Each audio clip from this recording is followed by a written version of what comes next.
प्रणाम स्टूडेंट्स। आज की कक्षा में आपका स्वागत है। आज हम आदिकालीन हिंदी साहित्य की प्रमुख प्रवृत्तियों पर प्रकाश डालेंगे, या फिर हम इसको वीरगाथा काल के काव्य की विशेषताएं बताई, इस तरीके से भी हम इस प्रश्न को पढ़ सकते हैं। आदिकालीन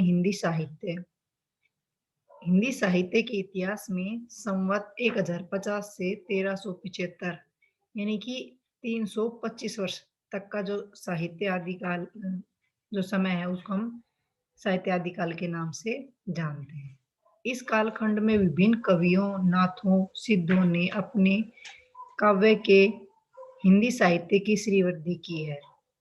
आचार्य रामचंद्र शुक्ल ने इस काल में रासों काव्यों की अधिकता तथा उसमें वीरता की प्रमुख प्रवृत्ति के आधार पर इसका नाम वीरगाथा काल भी रखा है। परंतु वर्तमान परिप्रेक्ष्य में यह नाम उचित प्रतीत नहीं होता। जब हम हिंदी साहित्य के आदिकाल का व्यापक दृष्टिकोण से अध्ययन करते हैं, तब हमारे सामने इस काल के साहित्य की निम्नलिखित विशेषताएं भरकर आती हैं, जो इस प्रकार है। इसमें हमारा पहला पॉइंट है ऐतिहासिक संदिग्धता। इस काल में, इनकी आदिकाल में विभिन्न कवियों ने जो साहित्य रचना की है, उसमें से अधिकतर रचनाएं किसी ना किसी प्रकार से इतिहास से संबंध रखती है। परंतु उनमें से अधिकतर रचनाओं जैसे पृथ्वीराज रासो, बिशल देव रासो, खुमान रासो, परमाल रासो, हमीर रासो आदि इतिहास की दृष्टि से काफी संदिग्ध, यानी उनमें संदेह है कि ये इतिहास से संबंध रखती है या नहीं रखती। इनमें से कोई रचना घटनाओं की दृष्टि से, कोई समय की दृष्टि से, कोई भाषा की दृष्टि से, तो कोई पात्रों की दृष्टि से संदिग्ध है। यानी इन रचनाओं में या तो समय की दृष्टि से या उसमें भाषा हो या पात्र, वो संदेह है उनमें कि ये इतिहास से संबंधित है या नहीं है। हमारा इसमें दूसरा पॉइंट है रस प्रधान काव्य। आदिकालीन राष्ट्रीय काव्य की सर्वप्रमुख जो विशेषता है उसका है वीर रस प्रधान होना। इस काल में भारत के विभिन्न राज्यों पर विदेशी आक्रांताओं के आक्रमण होने लगे थे, और ये आक्रांत न केवल यहाँ लूटपाट करते थे, अपितु यहाँ अपना राज्य भी स्थापित करना चाहते थे। अतः इस युग के प्राय प्रत्येक कवि ने अपने अपने राजाओं और प्रजा में जोश उत्पन्न करने के लिए वीर रस प्रधान काव्य की रचना की। पृथ्वीराज रासो में चंद बरदाई पृथ्वीराज को गोरी का वध करने के लिए उकसाते हुए पंक्ति बोलते हैं, 4 बांस 24 गज अष्ट अंगुल प्रमाण, ताउत पे सुल्तान है मत चूके चौहान। परंतु ऐसा नहीं है कि इस काल के काव्य में अन्य रसों की कमी हो।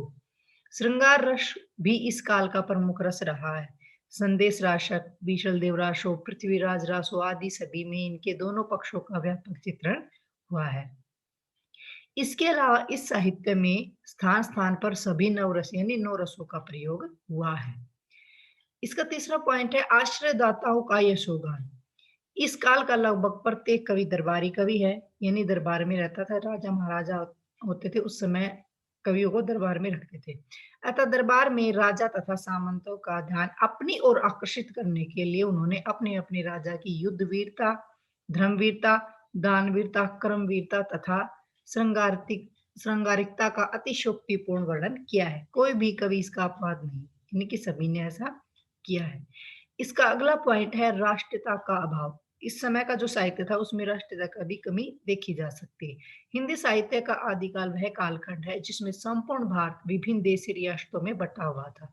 50-50 गांवों को मिलाकर भी राज्य स्थापित हो गए थे। ये राजा अपने अपने स्वार्थों के कारण एक दूसरे से के साथ लड़ते रहते थे।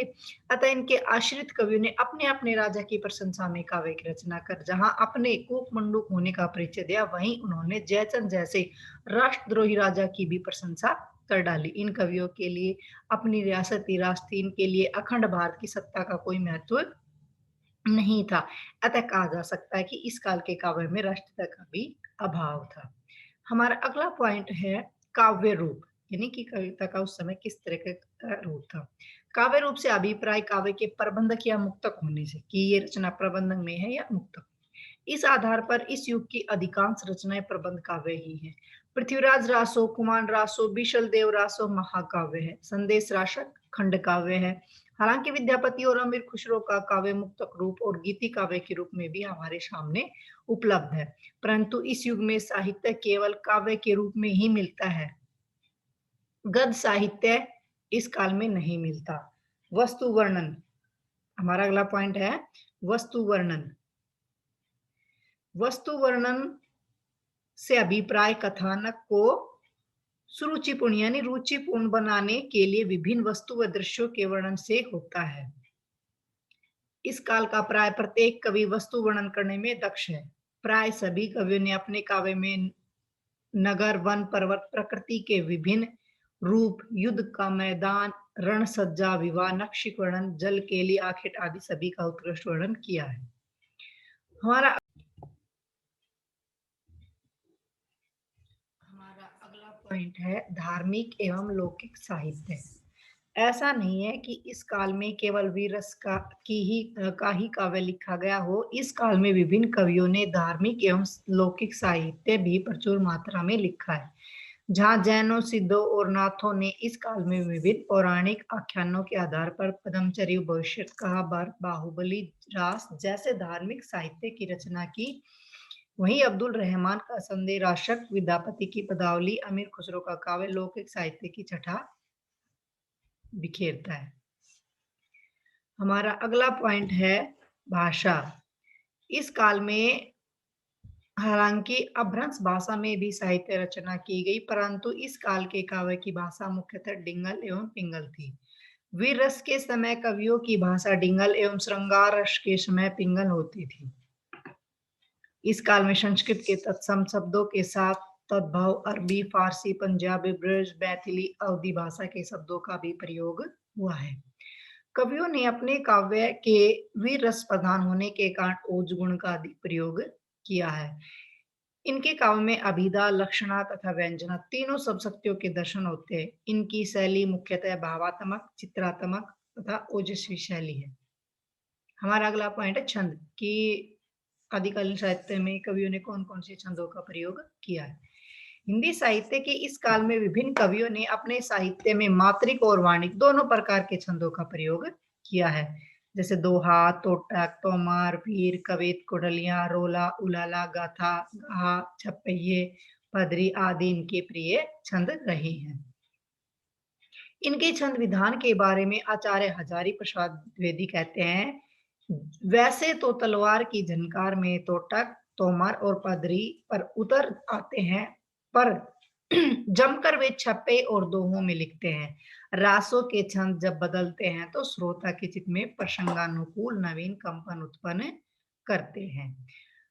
हमारा अगला पॉइंट है अलंकार। इसमें हमें ये देखना है कि उस समय के कवियों ने अपने काव्य में किन किन अलंकारों का प्रयोग किया है।